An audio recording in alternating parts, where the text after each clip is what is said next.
First और second में देखा था कि डेड सेल की डिस्कवरी किसने की थी और लिविंग सेल की डिस्कवरी किसने की। तो आज हम देखेंगे कि सेल के कितने टाइप्स होते हैं। Hi, this is episode 3 of biology series. तो बेसिकली सेल दो टाइप्स के होते हैं, पहला यूकैरियोटिक एंड दूसरा प्रोकैरियोटिक। प्रोकैरियोटिक सेल उसको कहते हैं जिसमें न्यूक्लियस एब्सेंट होती है और अदर मेम्ब्रेन बाउंड ऑर्गेनेल्स भी एब्सेंट होती हैं। बात आती है यूकैरियोटिक सेल्स की, जो कि न्यूक्लियस को भी पजेस करती है और अदर मेम्ब्रेन बाउंड ऑर्गेनेल्स को भी पजेस करती है। अब हम देखेंगे कि अदर मेम्ब्रेन बाउंड ऑर्गेनेल्स क्या क्या है।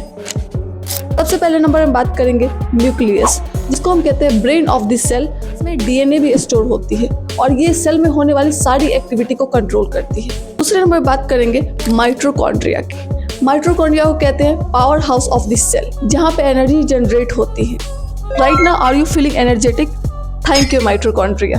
अब तीसरे नंबर पर बात आती है गोल्जी एपरेटस की, जिसको हम कहते हैं post office of the cell, जहाँ पे पैकिंग और लैंडिंग दोनों होती है प्रोटीन्स की, जहाँ पे उसकी जरूरत होती है। चौथे नंबर पर बात आती है साइटोप्लाज्म की। ये एक जेली लाइक सब्सटेंस होती है जिसके इर्द गिर्द अदर मेम्ब्रेन ऑर्गेनेल्स फ्लोट करते रहते हैं। अब पांचवें नंबर पर बात आती है एंडोप्लाज्मिक रेटिकुलम की। ये एक हाईवे है जिसके थ्रू हम मटेरियल्स का ट्रांसपोर्ट करते हैं एक जगह से दूसरी जगह पे। ये स्मूथ एंड रफ दोनों ही होती है।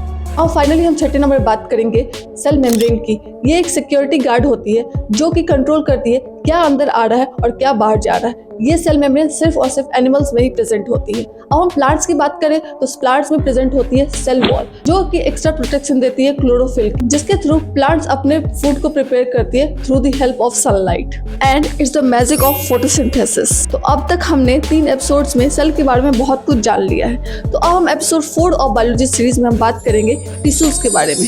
Till then, good bye.